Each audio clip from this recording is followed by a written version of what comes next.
Bonjour à tous. Aujourd'hui, je vous propose une vidéo un petit peu particulière puisque je vais vous parler de la détox. J'arrive sur la fin d'une détox de 3 semaines et beaucoup de personnes m'ont posé des questions, il y a eu beaucoup d'interrogations autour de ce sujet-là. Donc je me suis dit que ça pouvait être intéressant de vous faire une vidéo pour partager un petit peu mon expérience. Alors, je le précise, je ne suis pas médecin, je ne suis pas naturopathe, je partage juste mon expérience, mes ressentis et ce qui a été bon ou mauvais pour moi pour être complètement différent de votre expérience à vous. Alors, une des premières choses à savoir, c'est que une détox, c'est important de le faire en étant accompagnée. Moi, j'ai la chance d'avoir ma naturopathe qui est aussi mon amie, qui me connaît bien et qui a pu justement me donner un protocole, qui a fait la détox en même temps que moi d'ailleurs, et qui a pu vraiment adapter en fonction de mon profil, en fonction de mes problématiques.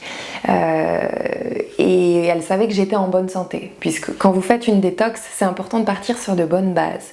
Si votre corps, votre système est déjà affaibli, il vaut mieux peut-être déjà rééquilibrer tout ça avant de commencer une détox. Donc ça, ce serait déjà les premières choses à savoir. Alors la question, pourquoi faire une détox ? Une détox, généralement, on le fait en changement de saison. Donc par exemple, au printemps, c'est très bien puisqu'on a tendance à accumuler beaucoup de choses pendant l'hiver. On mange beaucoup, on mange gras, on sort peu, on bouge moins. Donc on a quand même beaucoup de toxines, de toxiques qui s'accumulent dans notre corps et c'est toujours bien au printemps de soulager un petit peu le foie, le système digestif, pour clarifier un petit peu tout ça. Donc c'était le bon moment, et puis moi ma demande était aussi en ce qui concerne des problèmes que j'avais puisque je suis allergique aux graminées et aux arbres. Donc généralement le printemps c'est une saison que j'adore mais où je souffre aussi beaucoup. Donc le but c'était, contrairement aux années précédentes puisque je me suis fait désensibiliser et je prends des cachets régulièrement pour calmer les symptômes, c'était justement de me détacher un petit peu de tout ça pour, on va dire, purifier un petit peu le terrain intérieur et avoir un peu moins de symptômes aggravés. Donc on a commencé il y a 3 semaines et je dois dire que c'était très intéressant. Alors, en quoi consiste cette détox ?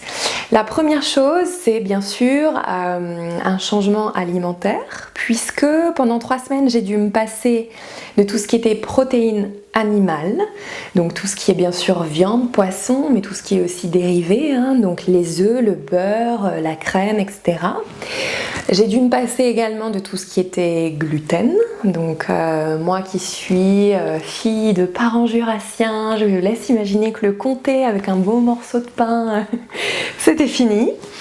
Et puis tout ce qui est aussi sucre, donc c'est plus les petits gâteaux, même les sucres comme le sirop d'érable, le miel, essayer de mettre ça de côté.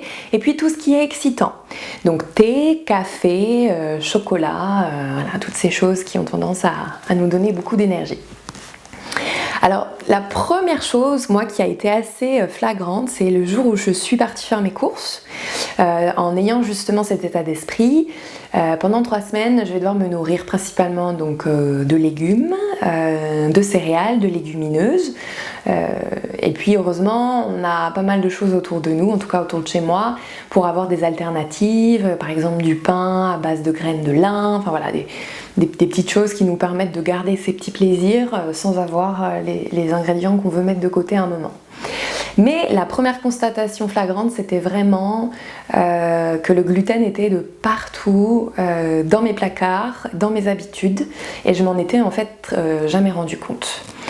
Donc le gluten, je vous invite à vous renseigner dessus, c'est très intéressant. Il y avait un article d'ailleurs, un reportage sur Arte il y a peu, qui est peut-être encore disponible. J'essaierai de retrouver le titre et de vous le mettre dans les commentaires ou en tout cas en dessous de cette vidéo. Pour comprendre en quoi le gluten peut être problématique pour certaines personnes. Moi je n'ai pas d'intolérance personnellement, mais je dois dire que pendant 3 semaines j'en ai pas pris et j'ai senti qu'au niveau digestif c'était quand même plus agréable. Donc le gluten, première constatation. J'avais aussi peur de manquer, d'avoir cette sensation de frustration de ne pas manger de protéines animales, même si j'en mange très peu. Je mange de temps en temps quand même de la viande, de temps en temps du poisson, et au final c'est allé. Il y a juste eu parfois une envie d'œuf, puisque j'ai tendance à compléter mes plats avec des œufs au plat, voilà, des œufs brouillés, et ça m'a un petit peu manqué. Et puis bien sûr, j'ai quand même tendance à être gourmande. Le sucre en fin de repas m'a aussi un petit peu manqué. Mais ce qui était très intéressant, c'était de constater que ce n'était pas du tout en fait une sensation de faim, mais vraiment un petit plaisir, un petit réconfort qui me manquait dans des moments où j'avais une petite baisse d'énergie, une petite contrariété, lorsqu'il faisait pas beau, qu'il pleuvait, que j'étais dans mon canapé avec mon plaid, j'avais envie de tremper mon petit gâteau dans mon thé. Et ma naturopathe appelle ça le petit câlin.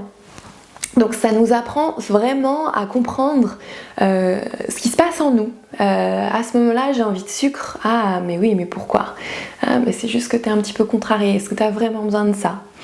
Donc c'était très intéressant. Je dois dire que j'ai fait aussi des petites parenthèses et je me suis rendu compte que c'était lorsque j'avais des repas en famille ou avec des amis, puisqu'en fait l'aspect social est très important dans notre quotidien, dans la façon de nous alimenter, et c'est très difficile de s'imposer des choses quand les autres autour de nous ne le font pas. Donc voilà, il y a des fois où j'ai fait des petites parenthèses, mais j'ai quand même respecté les choses globalement. Au-delà de l'alimentation, il était aussi important de venir soutenir le système, de venir soutenir le corps, les différents organes qui sont là pour éliminer ces fameuses toxines et ces fameuses toxiques. Donc, il est important, par exemple, de venir soutenir le foie. J'ai testé pour la première fois ce qu'on appelle l'élixir du suédois. C'est un mélange de plantes qu'on prend généralement à jeun. Ça a un goût très fort, c'est très particulier, mais c'était bon en tout cas pendant la détox. J'ai aussi beaucoup pris du plasma marin, ça c'est quelque chose que je prends dans tous les cas au quotidien, même en dehors de la détox, pour venir soutenir l'ensemble des cellules du corps. Et puis c'est très important de bouger, de s'aérer pour éliminer justement par exemple avec les pranayama, pour aider les poumons à expirer toutes ces choses intérieures vers l'extérieur, s'aérer en allant se promener dans la nature, ou même il est recommandé de faire des hammams pour pouvoir transpirer et éliminer les choses à travers l'organe de la peau. Et puis en termes de résultats, alors c'est peut-être encore un peu tôt pour le dire, je vais attendre jusqu'à fin juin puisque c'est la période généralement où les allergies s'arrêtent, mais il est vrai qu'en cette dernière semaine où il a commencé vraiment à faire très beau, où je suis beaucoup sortie, j'ai eu toujours les symptômes, j'ai le palais qui me gratte un peu, le nez qui me chatouille, mais je trouve que c'est moins fort que d'habitude. Et c'est assez facile pour moi de comparer puisque mon anniversaire est au mois d'avril et je me souviens généralement de mon état pendant mon anniversaire, si on est dehors, si je suis toujours en train de me moucher, d'éternuer ou si ça va. Ça dépend aussi bien sûr des saisons, puisque le printemps se réveille plus ou moins tôt ou tard selon les années, mais je suis assez satisfaite en tout cas pour le moment. Et autre point, je dois dire que les résultats sont très probants, très immédiats en tout cas, en termes de digestion. J'ai beaucoup moins cette sensation de lourdeur, d'inconfort qu'on peut avoir parfois après des lourds repas. Lorsqu'on termine un repas, en tout cas grâce à cette détox, je me sentais bien, je sentais que j'avais de l'énergie, mais que voilà, je pouvais continuer ma journée tranquillement. Donc ça a été vraiment un plus. Et puis l'autre point très positif dont je suis très contente, c'est le fait d'avoir changé mes habitudes de cuisine. Alors c'est vrai que je le fais déjà depuis un moment, j'adore cuisiner, explorer avec des épices, tester des nouvelles choses, des nouvelles recettes. Et il y a beaucoup de choses, je pense, que je vais garder dans les prochains jours, prochaines semaines et pourquoi pas encore prochaines années, pour jouer vraiment avec différentes textures en mangeant des choses savoureuses et saines en même temps. Donc je pourrais continuer à vous partager des recettes d'ailleurs dans les newsletters, sur les réseaux, et vous me direz ce que vous en penserez.